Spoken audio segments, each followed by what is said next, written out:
France's first quote unquote lady is a man. First lady, quote unquote lady.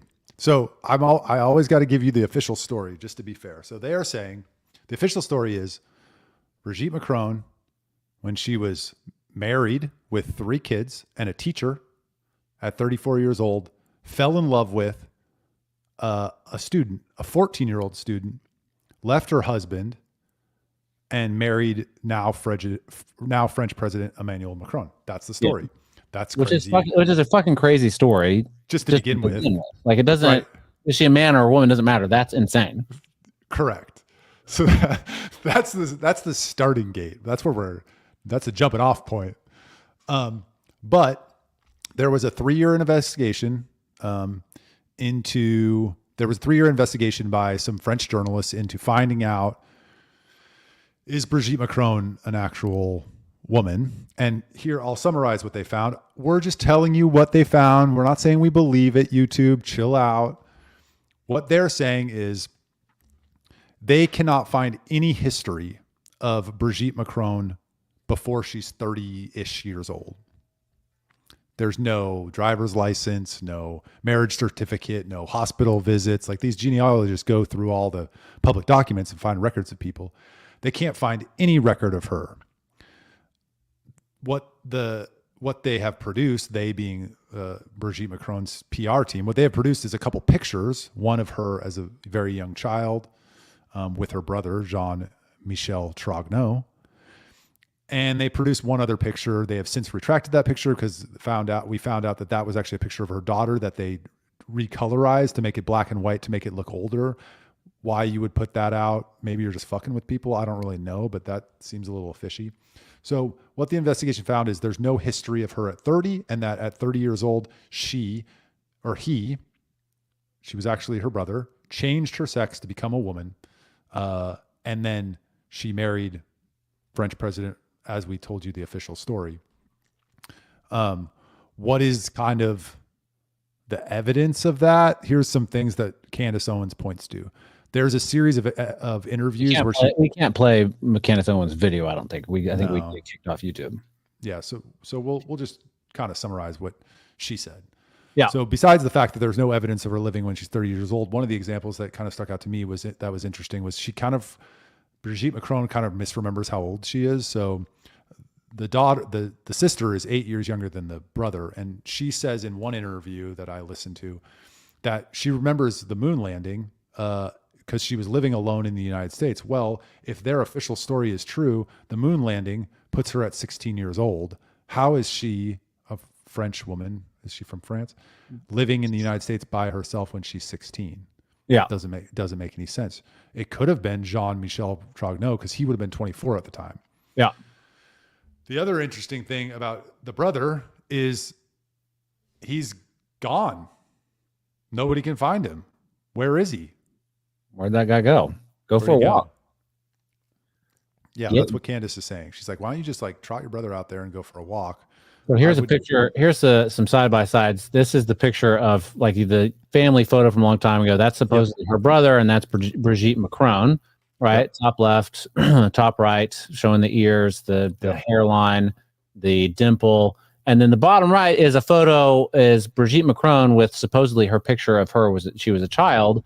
And it's not, and that's just the color, the black and white photo of her daughter is what you're saying, or his daughter? No, that's not the photo. Oh, it's not? No. Okay. They put out a second photo, which they've since retracted, and I can see if I can find it. And it's actually a picture of her daughter, and they just recolorized it to look older. And they were like, oh, that was a mistake. Like, we accidentally put out a picture of her daughter as evidence of her being as a young person. So yeah, it's like the when Trump was out there feeding the fishes, like they cut the video in a certain way, like you had to purposefully cut the video, CNN or whoever did it. It's not an accident that happened, which was their official story. So it's kind of like, yeah, you're doing this on purpose. So what do you think, Brad? Do I think that she's a man or a woman? Yeah. I mean, gosh darn. I mean, she looks kind of funny, right? Yeah, people look funny. Sure, but she's got some long arms. She's got pretty broad shoulders. She's got real thin hips. right? Those are not feminine features. Not saying that women don't have those features sometimes, but generally, there's a little bit of, some shape, right? Like a rugby player, perhaps, is going to have a little bit of shape. And that's for, bearing kids. And it doesn't, she just looks kind of funny. Charles sent us that picture of her and bad girl Rihanna next to each other. And she looks like a dude. Yeah. Now, is she a man? It seems like she probably is a man. I think so. I'm going to say yes, she's a man. But also going back to the beginning of this conversation, even if she's not, her like grooming her 15-year-old student when she's 40 years old or whatever the hell, 34 is fucking creepy and super weird. And Emmanuel Macron, like, just playing it off like, I had a crush on my teacher, and so I ended up marrying her, is also weird. Like, there's some explaining to do. Yeah. It's not, I don't think that the evidence is super compelling that's out there. Like, I was trying to run through my notes and see what there is. There are pieces that you can kind of put together and be like, that's weird. It's the response that makes me be like, why? What? Like, where's her husband? She was married with 3 kids before, right? Brigitte was. Where's the husband? I'll take their word for it. Who knows? Where's the husband? Well, they can't find him.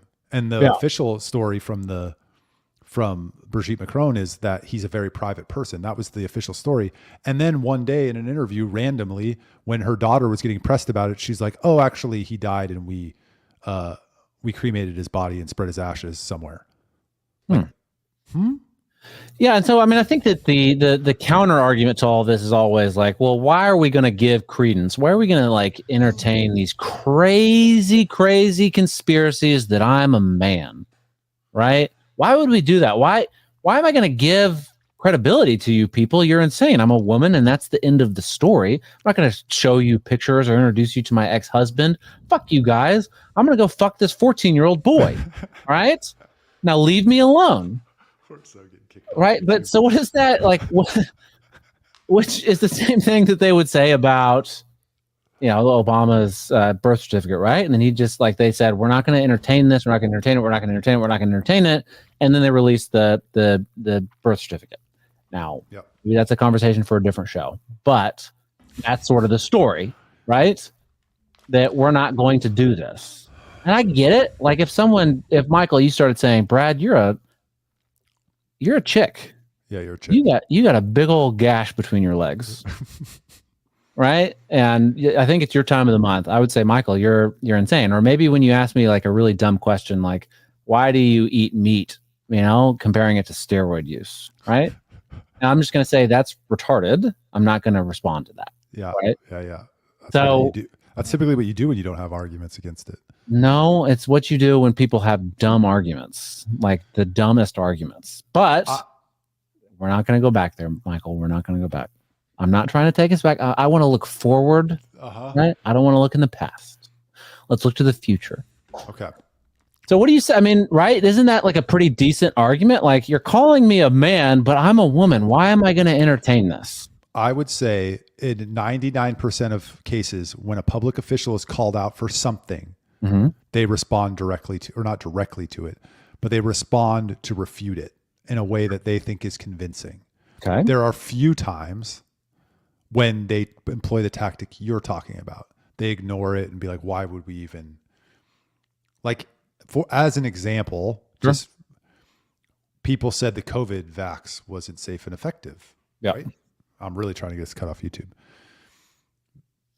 The pharma companies and the CDC and the NIH funded how many studies to disprove that?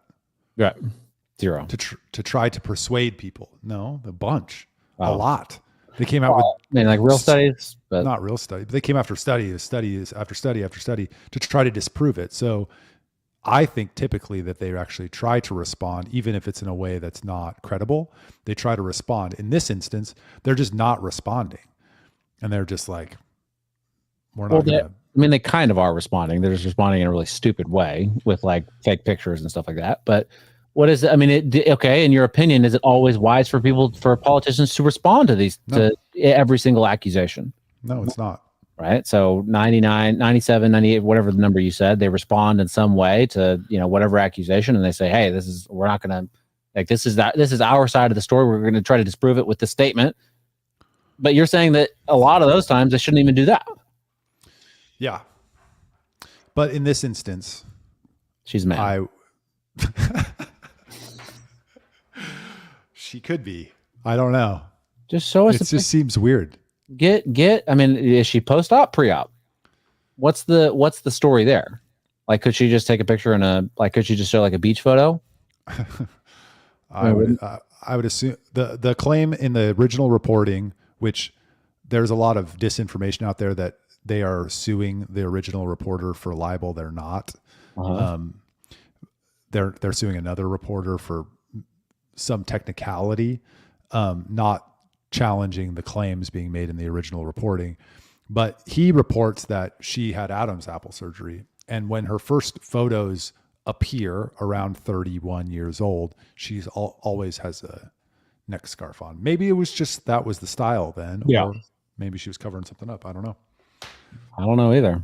I'm gonna have to, next time I see you with a scarf, Michael, I'm gonna have some questions for you, bud. I have a lot of questions. You should. If it's warm outside and I'm wearing a scarf, you should be asking questions. Yes. Well, even if it's winter, I'm gonna ask questions. But you gotta keep your neck warm sometimes. Well, I'd be interested from the listeners to put it in the chat what you think about all three of these things. I'm interested in them. I haven't drawn any conclusions. I think I'm with Brad that we know the official story in each of these instances is not true. To what degree it's not true, I don't know. And I'm going to follow all three of these and figure out what real journalists, people who are interested, learn about this and report on it. I find it